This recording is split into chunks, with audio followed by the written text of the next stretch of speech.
कक्षा 7 के सभी छात्र छात्राओं का स्वागत है आज इस कक्षा में हम इकाई 7 जिसका नाम है वाणिज्य गणित की अभ्यास 7 आई के सभी प्रश्नों को हल करेंगे। यह अभ्यास कर से संबंधित प्रश्नों पर आधारित है। इस अभ्यास के प्रश्नों को हल करने से पहले हम समझ लेते हैं कर होता क्या है। देखिए, कर की परिभाषा आपके सामने है।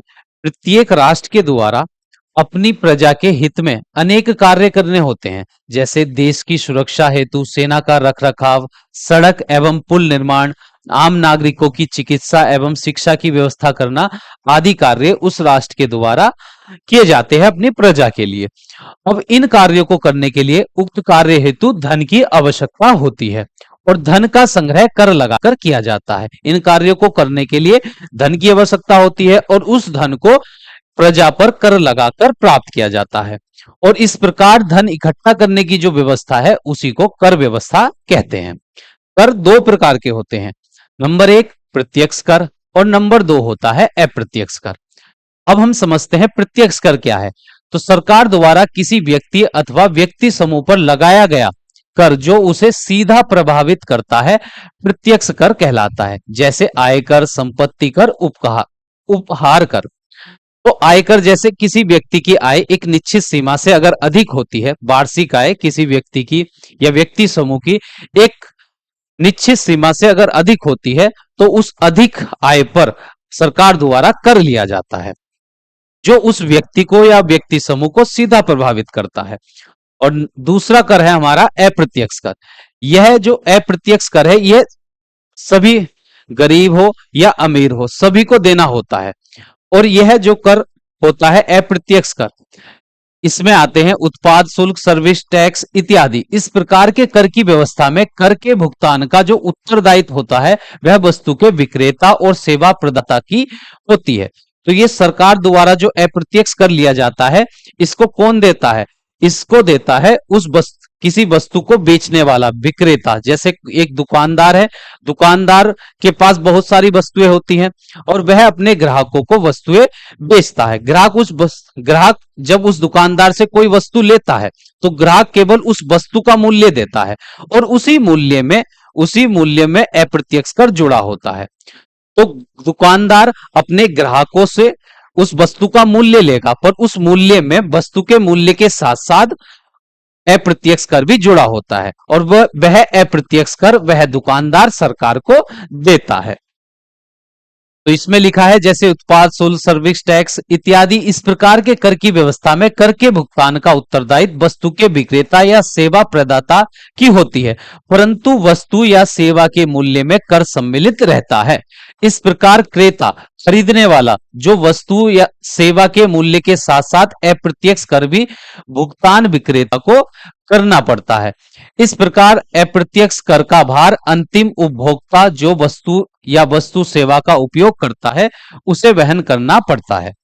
तो कोई भी वस्तु का उपयोग जो करेगा, किसी सेवा का उपयोग जो व्यक्ति करता है, जो उपभोक्ता है, जो उस वस्तु को खरीद कर लाएगा, जो उस वस्तु का उपयोग करेगा, वह उस वस्तु का मूल्य विक्रेता को देगा, दुकानदार को देगा और उस वस्तु के मूल्य में ही अप्रत्यक्ष कर पहले से जुड़ा रहता है और वह अप्रत्यक्ष कर दुकानदार सरकार को देता है। अब अप्रत्यक्ष कर वसूली की दृष्टि से सुगम होता है, यह सरल होता है, परंतु इसका भुगतान गरीब या अमीर सभी को करना होता है। तो जो अप्रत्यक्ष कर होता है इसका भुगतान कोई गरीब हो या अमीर हो सभी को करना होता है। अगर आप एक बिस्किट का पैकेट खरीद कर लाएंगे तो उस बिस्किट के पैकेट में भी उसके मूल्य के साथ साथ अप्रत्यक्ष कर जुड़ा रहता है, तो जो सभी को देना होता है, क्योंकि बिस्किट का पैकेट तो गरीब भी खरीद सकता है और अमीर भी खरीद सकता है। और एक प्रकार का अप्रत्यक्ष कर है वस्तु एवं सेवा कर, जिसको हम बोलते हैं शॉर्ट में जीएसटी, वस्तु एवं सेवा कर।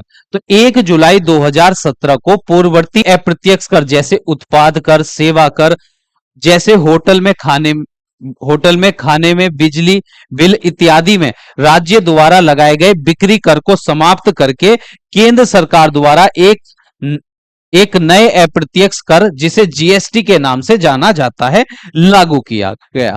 तो वस्तु एवं सेवा कर, जो जिसको हम शॉर्ट में जीएसटी बोलते हैं, यह भी एक प्रकार का अप्रत्यक्ष कर है, जो केंद्र सरकार द्वारा 1 जुलाई 2017 को से पहले जो कर लगाए, अप्रत्यक्ष कर होते थे, जैसे उत्पाद कर, सेवा कर, होटल में खाना खाने पर के बिल पर जो कर लगता है, बिजली बिल पर जो कर लगता है, उन सभी को हटाकर केवल एक कर की व्यवस्था की गई, जिसका नाम रखा गया जीएसटी। इसका पूरा नाम है वस्तु एवं सेवा कर। ठीक, ये थी कर की सामान्य जानकारी। अब हम इन कर से संबंधित प्रश्नों को इस अभ्यास में हल करेंगे। तो अभ्यास का पहला प्रश्न आपके सामने है। प्रश्न संख्या 1 है, वर्तमान में कर मुक्त आय की सीमा क्या है? वर्तमान में कर मुक्त आय की सीमा क्या है? वह न्यूनतम आय कितनी होनी चाहिए, वार्षिक आय, जिस पर कर सरकार नहीं लेती है, वह हमको बताना है। देखिए, पहली जो कर व्यवस्था थी उसमें 2,50,000 2,50,000 न्यूनतम मुक्त कर की आय थी, कि अगर कोई व्यक्ति, किसी व्यक्ति की वार्षिक आय, एक साल की जो वार्षिक आय है, अगर 2,50,000 तक है, तो उस आय पर कोई भी कर सरकार नहीं लेती है। अब जो वर्तमान में जो नई हमारी कर व्यवस्था है, उसमें जो मुक्त कर आय की जो सीमा है वह है 4 लाख। 4 लाख। अगर कोई व्यक्ति एक साल में, उसकी वार्षिक आय, अगर किसी व्यक्ति की वार्षिक आय 4 लाख रुपए है, तो उस आय पर सरकार कोई भी कर नहीं लेगी। तो वर्तमान में कर मुक्त आय की जो सीमा है वह है 4 लाख रुपए। अगर कोई व्यक्ति एक वर्ष में 4 लाख रुपए कमाता है, तो उसकी आय पर कोई भी टैक्स, कोई भी कर नहीं दिया जाएगा सरकार को। अब अगला प्रश्न देखिए, प्रश्न संख्या 2, केशव की मासिक आय 20,000 रुपए है, बताइए केशव की वार्षिक आय कर योग्य है या नहीं। इस प्रश्न में कहा गया है, एक व्यक्ति है केशव, उसकी मासिक आय का मतलब है महीने की जो आय है वह 20,000 है। अब हमको ये बताना है कि उसकी जो वार्षिक आय होगी, साल भर की जो आय होगी, एक वर्ष की जो आय होगी, वह कर योग्य होगी या नहीं, उस पर कर लगेगा या नहीं लगेगा, ये हमको बताना है। देखिए, एक महीने की उसकी आय है 20,000 रुपए। अब एक वर्ष में होते हैं 12 महीने, तो जब उसकी हम वार्षिक आय ज्ञात करेंगे तो 12 से गुणा कर लेंगे, ये 4 जीरो जैसे थे वैसे ही लगा देंगे, 12 दूनी 24, तो ये हो जाएगा यहां पर 2,40,000। तो केशव की जो वार्षिक आय है, यहां पर हम लिख लेते हैं वार्षिक आय। तो केशव की जो वार्षिक आय है, एक वर्ष की जो आय है वह है 2,40,000 रुपए केशव एक वर्ष में कमाता है। और जो कर मुक्त आय है, जो कर मुक्त आय है वह है 4 लाख रुपए। तो ये जो केशव की आय है ये 4 लाख रुपए से कम है, तो इस आय पर कोई भी कर केशव को, सरकार को नहीं देना होगा। तो इस पर कर योग्य है या नहीं, इसका उत्तर हम लिखेंगे, इस प्रश्न का लिखेंगे, केशव की वार्षिक आय, वार्षिक आय कर योग्य नहीं है, कर योग्य नहीं है, क्योंकि केशव की जो वार्षिक आय है वह 4 लाख रुपए से कम है, इसलिए यह कर योग्य नहीं है। अब हम चलते हैं अगले प्रश्न पर। प्रश्न संख्या 3 देखिए, श्याम के पिता की वार्षिक आय 3,60,000 है, यदि 2,50,000 तक की आय कर मुक्त है, तो 5% की दर से उसे कितने रुपए आयकर देना होगा, ये हमको बताना है। प्रश्न में कहा गया है कि श्याम के जो पिता हैं, उनकी जो एक वर्ष की आय है वह है 3,60,000 रुपए, और 2,50,000 रुपए तक की आय कर मुक्त है। प्रश्न में यह बताया गया है कि कर मुक्त आय की जो न्यूनतम सीमा है वह है 2,50,000 रुपए। अगर कोई व्यक्ति एक वर्ष में 2,50,000 रुपए कमाता है, तो उसकी आय पर कोई भी कर नहीं लगेगा। अब हमको ये बताना है, तो 5% की दर से उसे कितने कितने रुपए आयकर देना होगा, क्योंकि उसके पिता की जो आय है वह है 3,60,000 रुपए, और कर मुक्त जो आय है वह है 2,50,000 रुपए। तो उसके पिता की आय पर कर लगेगा, क्योंकि ये कर मुक्त आय से अधिक आय है उसके पिता की वार्षिक आय, और 5% कर देना है। अब हमको ये बताना है कि श्याम के पिता को अपनी आय पर कितना कर देना होगा। देखिए, उसके पिता की जो वार्षिक आय है वह है 3,60,000 रुपए। तो लिखते हैं वार्षिक आय, वार्षिक आय कितनी है? 3,60,000 रुपए। अब कर मुक्त आय जो है, कर मुक्त आय, कर मुक्त आय का मतलब है जिस आय तक कर नहीं लगेगा। तो 2,50,000 रुपए तक की वार्षिक आय पर कोई कर नहीं देना है। तो उसके पिता की आय 3,60,000 है, जो कि 2,50,000 से ज्यादा है। तो जो कर लगेगा वह 2,50,000 से जो ज्यादा आय है उस आय पर लगेगा। 2,50,000 तक की आय पर कर नहीं लगेगा। तो यहां पर हम लिखेंगे कर योग्य आय, कर योग्य आय। तो जितने रुपए 2,50,000 से ज्यादा होंगे उन रुपए पर कर लगेगा। तो हम देखते हैं कर योग्य आय कितनी हो जाएगी। तो 3,60,000 रुपए में से हम माइनस कर देंगे 2,50,000 रुपए। तो यहां पर हमको मिलेगा, देखिए 4 जीरो जैसे थे वैसे ही लग जाएंगे। 6 में से 5 घटाएंगे 1, 3 में से 2 घटाएंगे 1, तो ये आ जाएगा 1,10,000। एक 1,10,000 रुपए जो कर योग्य आय है। तो जो कर लगेगा 1,10,000 रुपए पर लगेगा। और कितना कर लगेगा? 5% का। तो हम यहां निकालते हैं, लिखेंगे कुल कर बराबर 1,10,000 का 5%। तो 1,10,000 जैसा था वैसे ही लिखेंगे, का के स्थान पर गुणा का चिन्ह 5, फिर प्रतिशत के चिन्ह के स्थान पर 1/100 आ जाएगा। 2 जीरो से यहां पर 2 जीरो कट जाएंगे। अब ये 2 जीरो बचे, 11 की गुणा 5 से करेंगे तो हो जाएगा 11 पंजे 55। तो ये आ जाएगा 5,500 रुपए। तो श्याम के पिता को की जो आय है उस पर कर कितना लगेगा? 5,500 रुपए का कर लगेगा। ये हो जाएगा इस प्रश्न का सही उत्तर। अब देखिए अगला प्रश्न, प्रश्न संख्या 4 है, जीएसटी से आप क्या समझते हैं? जीएसटी से आप क्या समझते हैं? जब इस वीडियो के शुरू में हमने समझा था जीएसटी होता क्या है, तो जीएसटी से हम क्या समझते हैं उसकी परिभाषा ये है कि 1 जुलाई 2017 को पूर्ववर्ती अप्रत्यक्ष कर जैसे उत्पाद कर, सेवा कर, होटल में होटल में खाने में, बिजली बिल आदि में राज्य द्वारा लगाए गए बिक्री कर को समाप्त करके केंद्र सरकार द्वारा एक नए अप्रत्यक्ष कर जिसे जीएसटी के नाम से जाना जाता है लागू किया है। तो जीएसटी क्या है?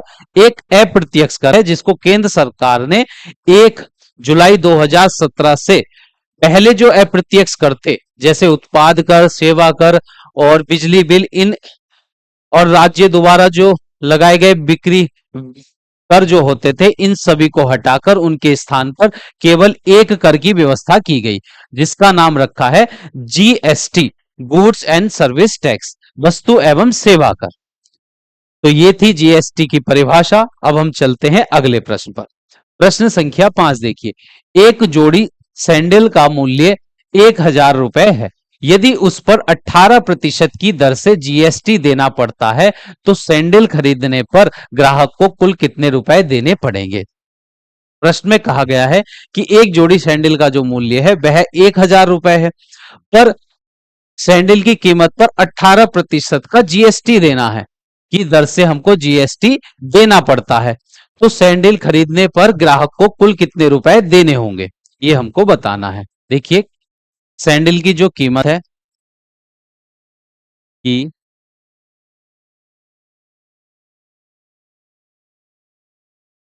कीमत जो है वह है 1,000 रुपए, और उस पर जो जीएसटी है वह 18% है। तो जीएसटी जो कर है, जीएसटी जो कर है वह कितना है? 18% लगेगा। सैंडल की कीमत का 18% जीएसटी देना होगा। तो यहां पर लिखते हैं 1,000 का 18% हमको जीएसटी के रूप में देना है। तो निकालते हैं 1,000 का 18% का के स्थान पर गुणा का चिन्ह 18 और प्रतिशत के चिन्ह के स्थान पर 1/100। 2 जीरो से 2 जीरो कट जाएंगे, 18 की गुणा 10 से करेंगे 180 रुपए। तो सैंडल की कीमत थी 1000 रुपए, पर उस पर 18% जीएसटी लगाएंगे तो जीएसटी कितनी हो जाएगी, 180 रुपए जीएसटी के रूप में देने हैं। तो सैंडल का जो विक्रय मूल्य हो जाएगा, ग्राहक उन सैंडल को खरीदने के लिए कितने रुपए अदा करेगा, 1000 रुपए उसकी कीमत और 180 रुपए जीएसटी के। तो लिखते हैं सैंडल की या का विक्रय मूल्य बराबर 1000 रुपए उसकी कीमत थी और प्लस इसमें हो जाएगा जीएसटी 180 रुपए, जोड़ देंगे तो ये हो जाएगा 1180 रुपए। तो उस ग्राहक को सैंडल खरीदने के लिए कितने रुपए देने होंगे, 1180 रुपए। और ये इस प्रश्न का हो जाएगा सही उत्तर। अब देखिए अगला प्रश्न, प्रश्न संख्या 6। विशाल ने अपने जन्मदिन पर अपने 20 मित्रों को होटल में भोजन पर आमंत्रित किया। भोजन पर 5000 खर्च हुए, इसके अतिरिक्त 18% जीएसटी भी चुकाना पड़ा। विशाल को अपने प्रत्येक मित्र के भोजन पर कितना व्यय करना पड़ा, ये हमको इस प्रश्न में बताना है। कि विशाल ने अपने जन्मदिन पर अपने 20 मित्रों को होटल में भोजन पर आमंत्रित किया और उस भोजन का जो खर्च आया है वह 5000 रुपए है। और इस 5000 के बिल पर, होटल का जो बिल है, भोजन का जो एक खर्च है 5000 रुपए, इस पर अभी उसको 18% जीएसटी और चुकाना है। तो फिर हमको ये बताना है कि उस विशाल ने अपने प्रत्येक मित्र के भोजन पर कितने रुपए खर्च किए हैं, कि प्रत्येक मित्र के लिए भोजन के कितने रुपए उसने खर्च किए हैं, ये हमको बताना है। देखिए कुल बिल कितना था, कुल बिल था 5000 रुपए का। 20 मित्रों को होटल में भोजन कराने का जो खर्च मिला उसको 5000 रुपए, प्लस उस पर कितना लगा, जीएसटी भी लगना है 18%। तो इस 5000 की राशि पर 18% जीएसटी और निकाल लेते हैं। तो 5000 का 18%, तो 5000 गुणा, का के स्थान पर गुणा का चिन्ह, 18% के चिन्ह के स्थान पर 1/100। जो 2 जीरो से 2 जीरो कट जाएंगे, 18 पंजे हो गए 90 और 1 जीरो ये, तो 900 रुपए हो जाएंगे जीएसटी के। तो कुल बिल कितना हो जाएगा, देखिए कुल यहां पर लिखते हैं, कुल बिल 5000 रुपए भोजन का खर्च था और जीएसटी हो गई 900 रुपए की। तो उसका कुल बिल कितना हो जाएगा, 5000 प्लस 900 रुपए, और जुड़कर ये हो जाएंगे 5900। तो उसको उस होटल में कुल कितने रुपए खर्च करने पड़े अपने 20 मित्रों को भोजन कराने के लिए, 5900 रुपए। अब हमको ये बताना है कि उसने प्रत्येक मित्र के भोजन पर कितना खर्च किया। ये 5900 रुपए उसने 20 मित्रों के भोजन पर खर्च किए, और हमको बताना है कि एक मित्र के भोजन पर उसने कितने रुपए खर्च किए। तो लिखते हैं प्रत्येक मित्र के भोजन का खर्च बराबर हो जाएगा, देखिए 5000, ये 5900 रुपए जो है 20 मित्रों के भोजन का खर्च है, हमको ज्ञात करना है एक मित्र के भोजन का खर्च। तो 5900 को भाग कर देंगे 20 से, तो हमको एक मित्र के भोजन पर किया गया खर्च मिल जाएगा। 1 जीरो से 1 जीरो कट जाएगा, 2 से 5 को भाग करेंगे, 2 दूनी 4, एक बचेगा 19 हो जाएगा, 2 नम 18, फिर से एक बचेगा और 10 हो जाएगा, 2 पंजे 10। तो 295 रुपए उसने अपने एक मित्र के भोजन पर खर्च किए हैं, और यही हो जाएगा इस प्रश्न का सही उत्तर। और प्रश्न संख्या 6 के साथ अभ्यास 7 आई हो चुकी है कंप्लीट। अब हम नेक्स्ट क्लास में नई अभ्यास के प्रश्नों के साथ मिलेंगे, और जिन छात्र छात्राओं को यह अभ्यास अच्छे से समझ में आ गई है, जिनको क्लास अच्छी लगी हो, वह अपने सभी साथियों के साथ इस क्लास का लिंक अवश्य शेयर करें।